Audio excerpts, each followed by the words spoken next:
has now been. The reason why I'm saying a brother or sister, one father, I want us to look at the same story, but contrast to give the differences that are located between the younger son and the elder son. Allow me to call them the younger prodigal son and the other prodigal son, or the elder prodigal son. Because I told you, there are two sons who are prodigal here. There are two sons who are lost. Are we together? And if you look at their story, there's a way, there are certain differences, and I want us to focus on the differences. And in these differences, we will locate the software of a good man or a good woman. I'm saying this because 90% of us are not yet married. So I will deal with the ones inside this room as opposed to the ones who are outside the room, isn't it? And the ones who are inside here, most of you are not married. To me, there's a difference between the two people, the younger prodigal son and the elder prodigal son, that can help us to gauge the heart of someone. I am not talking about, in the differences, I will not talk about the hardware. Where hardware, I will not talk about the things that are external, because the things that are external are actually deceptive. So how much someone earns and how much someone has in terms of money can be very deceptive. So I am primarily concerned for this period of the software, the things that someone is, as opposed to the things that they do. Are we together? And I find the difference between the younger prodigal son and the elder prodigal son. So you permit me to look at that difference. And I have only four differences. There may be five as we go. So we have three characters. The primary character, we say this, the father, and then we have the younger prodigal son, and then we have the elder prodigal son. Now, when you read that story, one of the differences between the two, which is interesting, is the younger prodigal son was a spender. Thank you.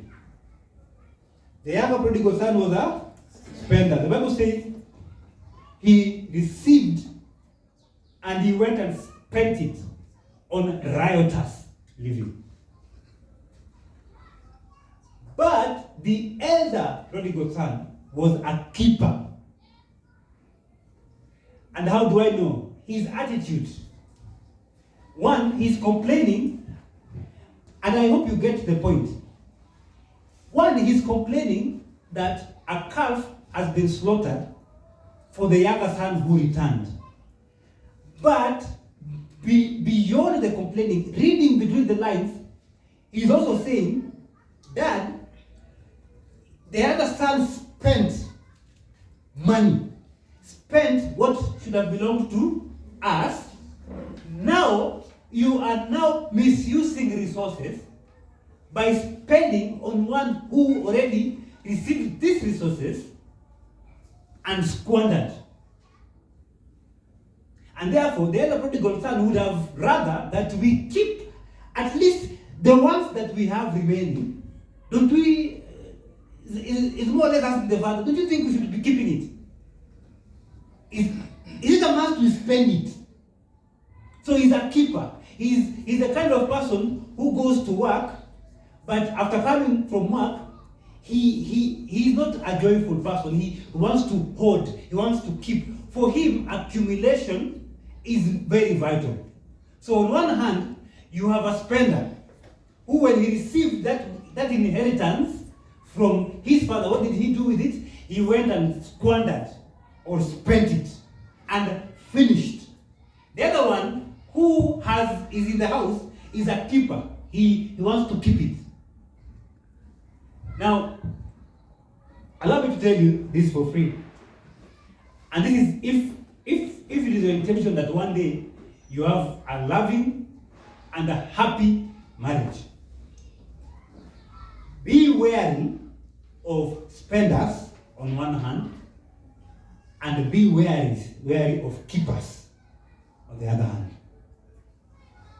Be wary of spenders, or we can call them squanderers, on one hand, but also be very careful of the opposite of that extreme, the keepers.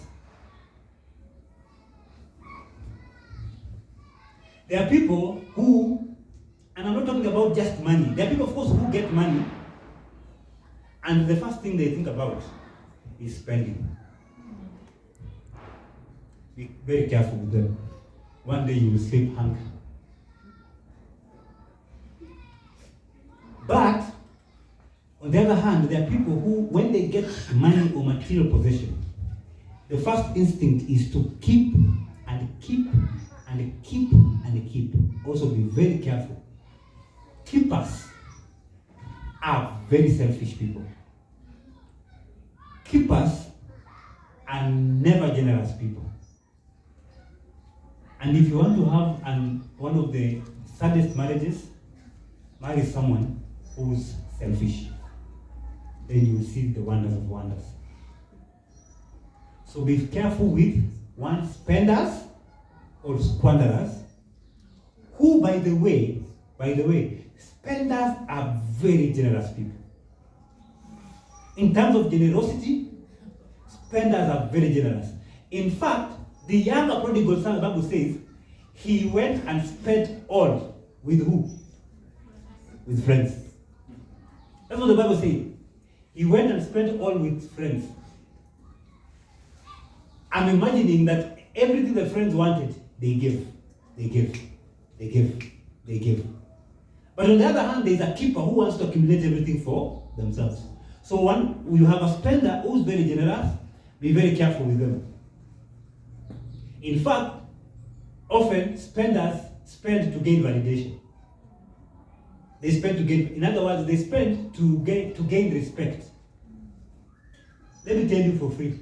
If the respect you receive is one you have to fight for or to earn, then you're not respected. Well, Sonika said, a tiger does not announce its tigritude. You are either a tiger or a cat. Don't fight. If you're a tiger, you're a tiger. You don't even have to show people you're a tiger. If you're a cat, accept you're a cat. And accept that one day you may grow up to be a tiger. Don't be a cat behaving like a tiger. What I'm trying to say, guys, is this. As young people, don't pretend to be what you're not. The truth is, if you're a man today with no money, you're a man today with no money. That's a fact. Don't spend what you don't have. Don't behave as if you're a man with money and yet you're a man without money. The chicken will come home to roost. Are we together? Now, if you have money, don't hold it so much to the extent that money becomes your God. Therefore, it's a balancing act. So if you have a boyfriend or a girlfriend who every time they get money, all they do is spend, even if they're spending on you, be very careful. But on the other hand, if you have this guy who has this amount of money, but every time you go out for a date, it is you who pays. During your birthday, there's nothing that person buys for you, whether it's a female or male. And you know they have some money. Be very careful. These two people don't change. Only God changed them. So be very, are we together, church? So be careful of a spender and a keeper. Look for an investor. Now that does not necessarily even mean money-wise. There are people who spend too much, whether it is their emotion, their generosity. They spend too much to the detriment of themselves.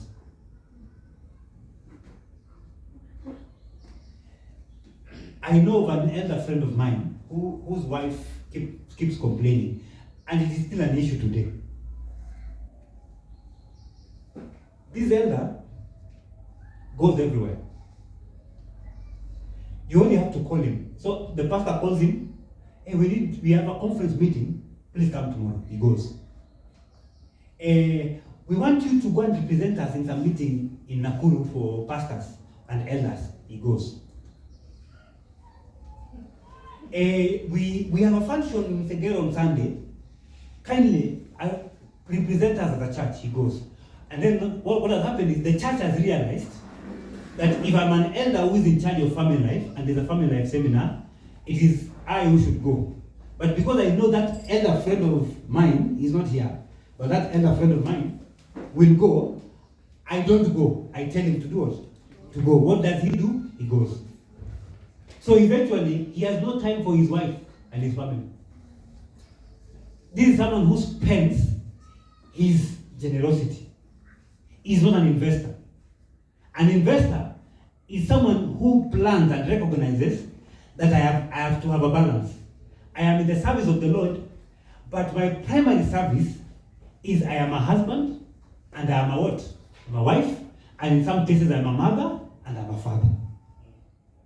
I know what I'm telling you may not make sense because we have been taught that if you are in the service of God, work from morning till evening, for work for the night is coming, isn't it? But did you know, and I have seen it in my own eyes, that there are people who are doing very well in the service of God, but very poorly in their own homes? Very many. There are people who are flourishing, my friend, as elders. They are flourishing as church workers, but they are performing poorly as husbands and wives. For me, the scary bit is, when you go to heaven, there's a high likelihood that God will ask you about your responsibility as a husband and a wife more than he'll ask you about your responsibility as an elder or as a deacon. I have a feeling. But then there are those people, on the other hand, who spend nothing. They are not kind, they are not generous. Whatever talents they have been given, whatever capacities they have been given, they keep to themselves and do nothing, absolutely nothing, to another person. So I'm hoping you're getting my point. They are spenders in terms of money, spenders in terms of emotions, spenders in terms of generosity, and often when you're such a person, you end up spending to the expense of your own health.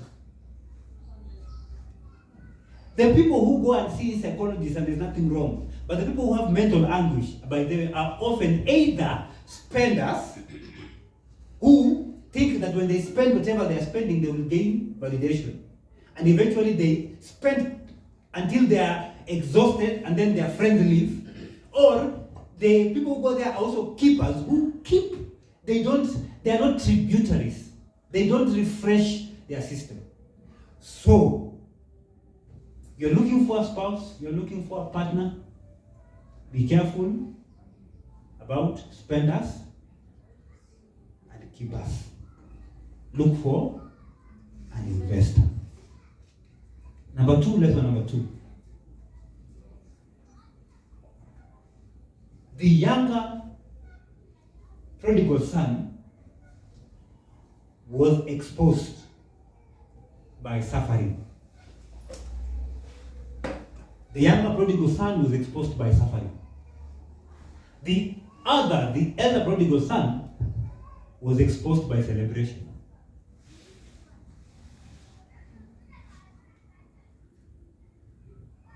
Someone said, and that person is right, that money does not change you. Money exposes who you are. I have seen guys who, for instance, were poor and then they became rich. Where? Of course, I've also seen those people who were rich and they became poor.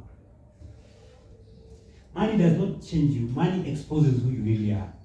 Some of us are where we are today because we don't have money. Some of us are in this church at this moment because we don't have money. Sasa mngekuwa mnapiga sherehe ama mngekuwa mmeenda There are people here who maybe they are working with KRA, but the day they begin to get the real KRA money, you will not see them in church anymore. Money does not change. Money does not change who you are. Money exposes you. But let me tell you, there are certain triggers that expose people. And they are in two broad spectrums. It is either suffering or celebration. Let me tell you, you see that person who can sustain suffering. There are people by the way who can sustain suffering. There are people who can be stoic when they lose loved ones. There are men and women, by the way, who you appreciate how collected, how mature they are on the face of struggle. The same people, take them to the next space, give them money, and then you see a very different side.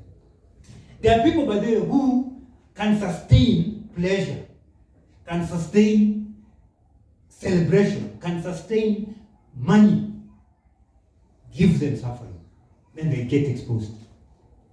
And this is the same case that is happening.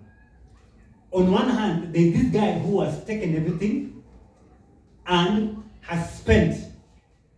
The only thing that brought him back to his senses, let me tell you the truth, was not really that money had finished. The Bible says, is when he went to eat with the swine, and then the Bible is clear. If you read it, the Bible says, and no one was there to help him. Remember, this is the same guy who had friends around him. So he was spending and his friends were there. When money got finished, he was alone. Alone, because even as he was eating with the swine, he could not speak to the swine. Or if he could speak, he would not get any response. So he was alone. And that exposed him. And said, now I will go, I'll go back. But on the other hand, you have the elder prodigal son who is living in Lagis. He's living. When you read the narrative, you can just get the sense that these people are rich people. Because the father says, but then the father tells him, if you wanted to slaughter the fattest calf, was there going to be anyone who will stop you? No. The guy by there had the power. Do you know the guy had the power to go and slaughter a calf if he wanted? He had the power to call the servant and say, wait, that's how kuchinjiwa hiyo, na angechinjiwa. But for him, that celebration, that pleasure, exposed his weakness. And so number two, be careful. Examine how people relate, one, to suffering and struggle, and how they relate to what? To money. Let me tell you why. Because I have come to believe that in the scheme of life, there is no middle ground. You will either go through suffering or go through pleasure. There is no middle. In fact, for some of you, you are in suffering even when you have resources for pleasure. I don't know if you get my point. Some of us, our mentality is a mentality of suffering. Even when God blesses you, and by the way, look for, when you're talking to men and women, what is their mindset? Their mindset, that's suffering mindset. There are people who God has blessed them with a job, but they keep complaining that it is not giving them enough. But you begin to wonder, it is not giving you enough, and you are complaining. But a year ago, you didn't have that job. You had no money. You are still complaining. So that is someone with a suffering mentality, and you need to be careful with them because you will never satisfy their urges for suffering. They are the people, by the way, when God blesses you, you have the capacity to take your children to better schools. They will say, no, shule ni shule. I hope I'm speaking to someone. They will say, shule ni nini? Shule ni shule. When that is not true, shule si shule. I have children, I've taken them to school, I know. Shule si shule. So there are people with that. You know, I'm reminded of my mom.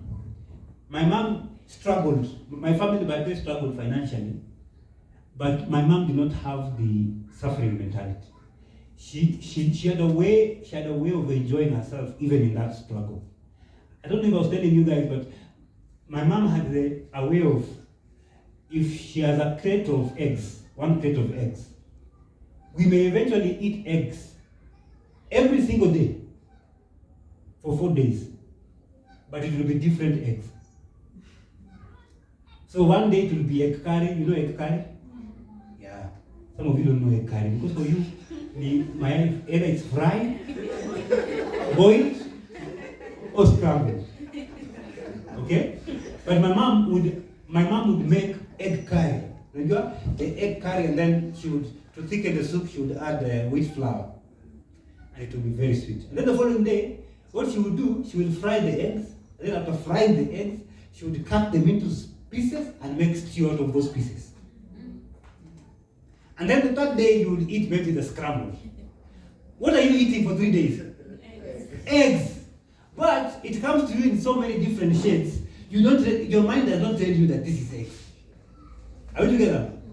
That is someone, someone who is in a suffering state, by the way, of suffering space, does not have any creativity. Yeah, but hako. Where she is, she's there. Where he is, he's there. I'm telling you for free. You marry such a person, he will not even recognize when God has blessed them.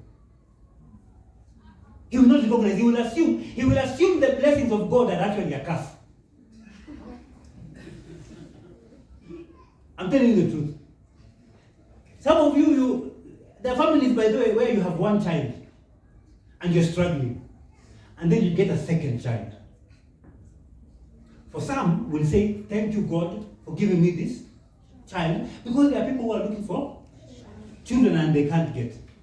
But for others, they will be like, what? So that blessing becomes a curse to them, not to God, because God blesses people with children. Let me tell you for free. God, I'm reminded of that guy who got married, and he was being counseled by the pastor who married us. So they got married, and then they did not have children at all. 1 year, no child. 2nd year, no child. 3rd year, no child. And then they went to, their parents came to advise them. And then the parents said, you see, your wife cannot give birth. So please go and get some other woman to give birth, at least, so that your generation can continue. Of course, he tried to say, no, I love my wife, but the pressure was too much. On the other hand, he did not know that the wife was also actually being pressurized by her family. He was being told, by the way, if you don't give this husband of yours a son, he will leave you. So what you do, go and sleep with another man so that you get a child. Inaonekana mwanaume hawezi. Na ule anaambiwa inaonekana bibi yako afanye nini? Mke wake hawezi. And truth be told, they went secretly. The other person went and slept with another woman and impregnated the other girl. So clearly, the problem was not with him, isn't it? The other woman went and slept with another man and got pregnant. So clearly, the problem was not with her. So what was the issue? What was the issue? The issue could have been that for the two of them, it was not God's plan for them to have a child at the time they wanted. Are we together? So your biology can operate okay, but it is God who decides if you're going to have a child or not, if you didn't know, by the way. I was in camp meeting in Ngong, and one of the professors who was speaking to us on health told us a story, a very painful story. Him and his wife had been looking for a child for 15 years. 15, 1, 2, 3, up to 15. And they had never gotten a child. And so, on the 15th year, the wife got pregnant. In fact, the husband looked at him and said, you are pregnant. But because the woman had been looking for a child for many years, she didn't believe it. In fact, they had to do about 3 tests for the woman to believe that this is child. And then she carried the child to term. 5 months into giving birth, is it called the abdominal or whatever sac ruptured. And now when it ruptured, she was told, you have to be on bed rest for the entire duration. So she was on bed rest, not moving at all. She was on bed rest. But eventually, she lost the child. So she lost the child, but because she has also been on bed rest for over 4 or 5 months, coming out of bed was difficult. She had to relearn how to use her legs. You guys do not know that that can happen. She had to relearn how to use her legs. And then she relearned. And then they stayed for another 2 years. And then she got pregnant, gave birth to a son, and they were happy, only for the son to die 3 years later. So today as we speak, they don't have children. And now the elder was telling me that they are having fun. But he was laughing at me because I have 4 children. Saying, where Shida? How do you survive? For them, they have learned to survive with their status. You get the point? I mean, that was the only way. But you see, I'm looking at him and the way he's happy about that circumstance. See what I'm talking about? That is the man I would wish that my daughter Emma gets married to. If you get my point. There's a certain mindset that he has. He has gone through struggles, but he has accepted Christ in his life, and he's willing to smile through the storm. But there are kind of people who believe that suffering imeandikiwa. Wow. So you begin to date this person. Number one, they spend too much money, maybe as a sign of validation, or as a mistaken idea that spending money chases away poverty. It doesn't. Investing money chases away poverty, not spending it. If you get what I'm saying. So they spend to get validation. Number two, they have this mentality because and they keep saying, you know, sisi tulilelewa maisha mbaya. So hata tukipata hiki kidogo tunaweka. Those are people who get exposed by suffering. But then on the other hand, please be careful about men and women whose way of life is only steeped in pleasure. Steeped in pleasure. Yeye ni sherehe,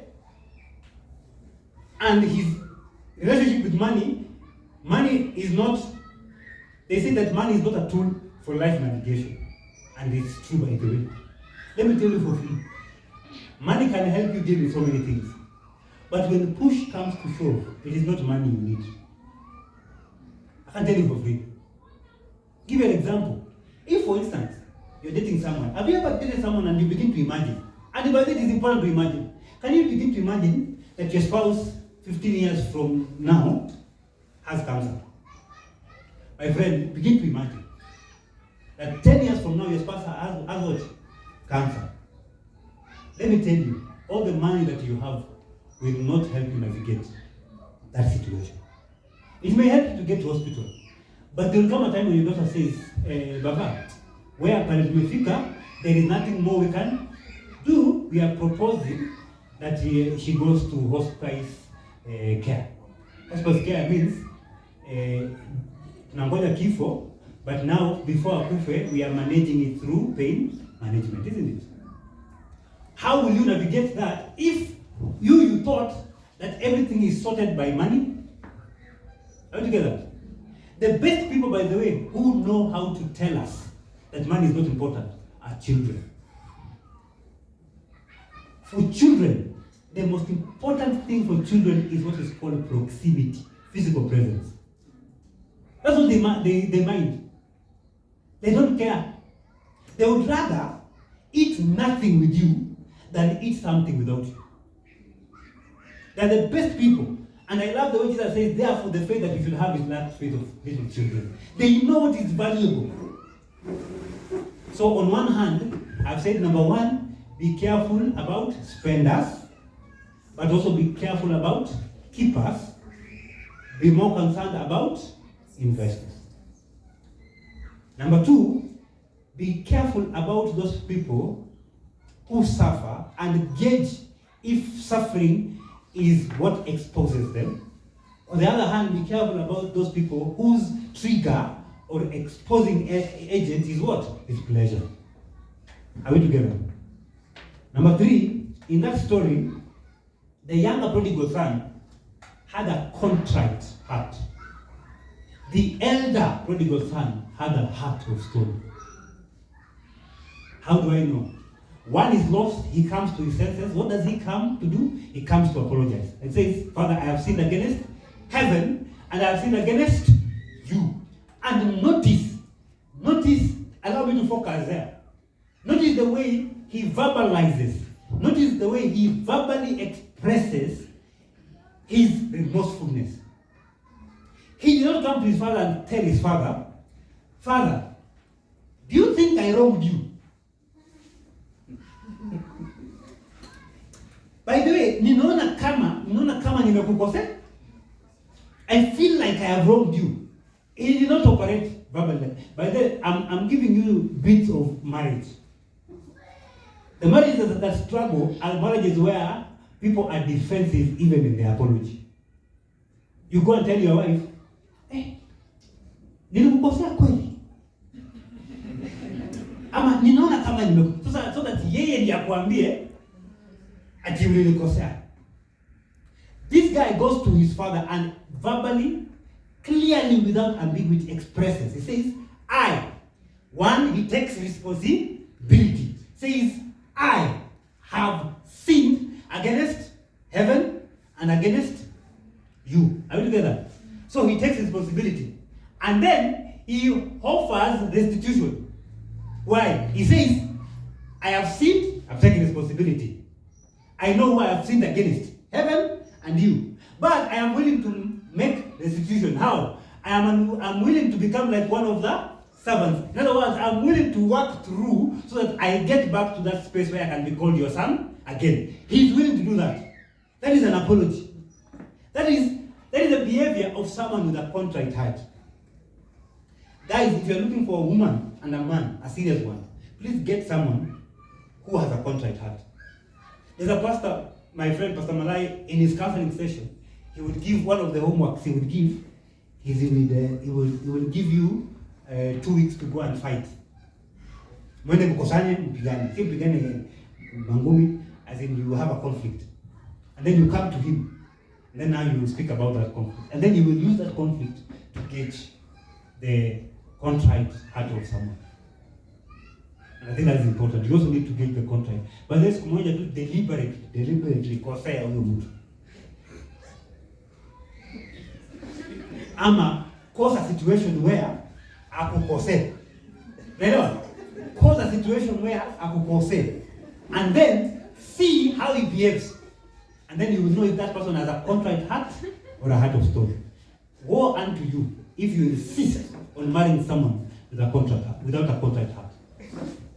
You will face what people have been facing since ages past. This one had a contrite.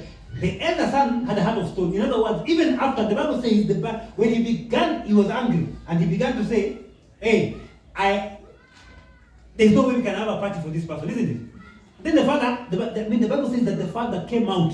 Again, the father did the untraditional. He was outside, the father was inside. It is the father who was inside who came out. And the Bible uses the word entreat. That is King James Version. I don't know about other translations. The father entreated him. Others says the father pleaded with him and tried to explain to him. But the story ends without us being told that this person changed his behavior, which means we can maintain the status quo. That is how he became. Are you together? So he had a heart of stone. And so when you're looking for a life partner, people are telling you for free. And I'm saying that within the context of the African traditional religion. We have our own religion, African traditional religion, which tells men that for you to show a contrite heart, you are weak. You guys are listening to Amerix. Recently, by the way, he wrote something very unbiblical. And I saw likes, and I said, lo and behold, yes, we're going to end the good. He was saying something. What was it? Will I remember? Of course, it was something chauvinistic. But on the face of it, it looked okay. The world is teaching men out there, don't have a contrite heart. Don't be quick to apologize. Don't be quick to say sorry. And don't be vulnerable. What I have always wondered, and please help me, men who are here, there is no way you can want closeness, intimacy, and partnership without being vulnerable. Because vulnerable is the key that unlocks closeness and intimacy. When you get married, you begin to have sex. I wonder if you begin having sex with your clothes on. You have to remove your clothes and be naked and be vulnerable for you to have sex.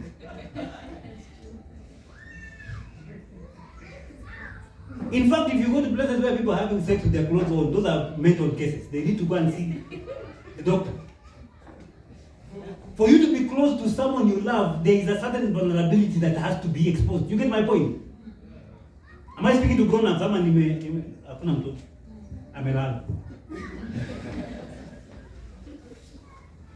But even most importantly, we are being taught, lied to, that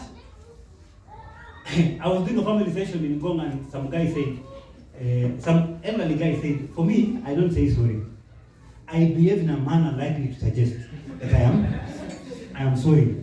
And so I advised her. And then, so he was sitting next to his wife. So I asked his wife, just be honest, because we were in a class and me, you not see me again maybe. Just be honest. Do you appreciate it that way? And she said no. She said no. She was saying, I want him to say I am sorry. And then he tells the wife, but you know I'm a man. And I told him, yeah, you're a man. But in truth, you're a Christian man. In truth, you're not just a man. You're a Christian what? A Christian man. There is the word Christian before your name. Check for people with contrite hearts. When they wrong you, because they will wrong you. We are human beings. They will wrong you. Assess their contriteness. And contrite hearts, the younger prodigal son was clear. I have taken the blame. Are we together? I have wronged you, and I am willing to make restitution. I am willing to become like one of your servants. Once you have taken the blame and the responsibility, and you are willing to make amends or restitution, the other person now has the prerogative to forgive you or not. Has the prerogative to say, no, don't do that. I have forgiven you. And because the other person has a contrite heart also, that other person will also be quick to do what? To forgive. But if there are two people who are dealing with two stony hearts, that relationship will not last. And because relationships create generational patterns, you are also going to permeate that nonsense to your children. You're going to give birth to children with no contrite hearts. They fight there with other children, and then they come to you to complain, and then you go and fight the parents of the other children without finding out and realizing it is your child who created the whole mess to begin with, and then it becomes a war. So you see those things happening because of parents with no contrite heart who have given birth to children with no. Ellen White was speaking about meat eating, kukula nyama. She said, we discourage our members from eating meat for health reasons. But the eating or not eating of meat is not a standard of faith. Those are exact words. When you kuniambia sababu mimi nakula nyama, mimi siendi mbinguni. Wewe mwenye ukuli ufanye nini? Unanielewa? So there are women and men who are lost. But they are so proud to the extent that they are unwilling to say, I am lost and I need Jesus. Today as I stand here, there are so many things about the Bible I don't know. So many things.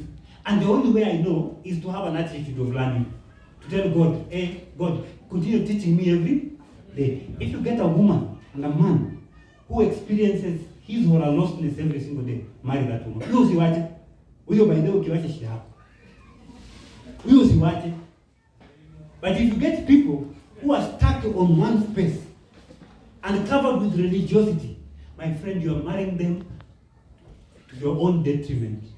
Because one day, because their standard of faith is not biblical standard but preference.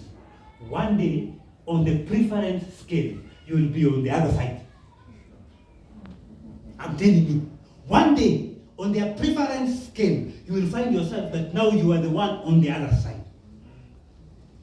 I've told you a story of my friend who came to preach in some crusade we were in. He has been preaching all along about good women, spiritual women must have short hair and long dresses. And then one day on a Wednesday, the wife comes to visit him, and he has braided hair, and he had put on a short skirt. We were 100% sure that is not the wife. Only to be confirmed and reconfirmed that is the wife. And then the guy comes and tells the leaders in my presence, Daddy, go and tell my wife to go. Yeah, why? He's embarrassing me. And yet the wife had casually come, and it was very painful, by the way. This guy had gone for crusade, had gone to South Sudan for a crusade for 3 weeks. And then, while there, someone said, hey, you preach very well, come for a week of prayer. So he was in South Sudan for 1 week. He came to Nairobi, did not go to see his family. Came directly to this crusade for another 2 weeks. So the wife has not seen him for 4 weeks. Now the wife realizes this guy is in this country, Nairobi. They live in Nairobi. He's going to be absent for another 2 weeks. So amepiga hesabu, sijamwona for 1 month, then I'm not going to see him for another 2 weeks. So he's coming to see the husband. A husband who's actually a fool. Because there's no way you can be away for 4 weeks and then come and not even see your wife, and then you come for another, and then you tell me you're in the service of the Lord. The Lord is disgusted with such a service. Because you assume that you are the only person who can preach. You feel like God has no people to preach. It is only you. So I kept wondering, this guy, but I was annoyed. Sometimes when I annoyed, I get passionate. So I asked the guys, you want to send someone's wife? Number one, that woman is your wife. Is that woman your wife? I was asking the elders. And they were not even married, they were university students. So that woman is not your wife, yes. But you want to go and speak to someone else's wife on behalf of the husband who's here. So I told the guy, my friend, go and speak to your wife. In fact, because your wife is here, and your wife has carried a small bag, your wife is going to stay with you in this crusade. Because clearly, she has not seen you for a long time. So atakuja kukaa na wewe hapo kwa crusade. Number two, I know you have preached for many years, but I am older than you. So if you don't listen to me, you'll have a problem. By the way, he did not listen to me. He sent his wife away. Today they're not even married. But he cries everywhere. He wants his wife back. The thing that you can never do to your man is to treat them like losers. I'm a firm believer almost every man's love language is words of affirmation. The moment you just say, man, and you don't even have to say. Sometimes you just behave. There are wives, by the way, who now are earning more, who do everything. They don't consult the husband. As in, why consult him? They are funny. No. They do everything. They just do. My friend. That man wakes up in the morning. If he has anywhere to go, he will go. And then he comes back in the evening, and then slowly, those men begin to keep quiet. They don't talk. And you see them. By the way, if you have seen a talkative married man, and then all of a sudden he rarely talks, you can begin getting kwamba kuanza kuwaka. But then men, the only way men cope with hard stuff is to shut up. So the day you get married and you realize your husband is just quiet, shutting up only, begin to question. Kuna shida. I've spoken enough. Any question?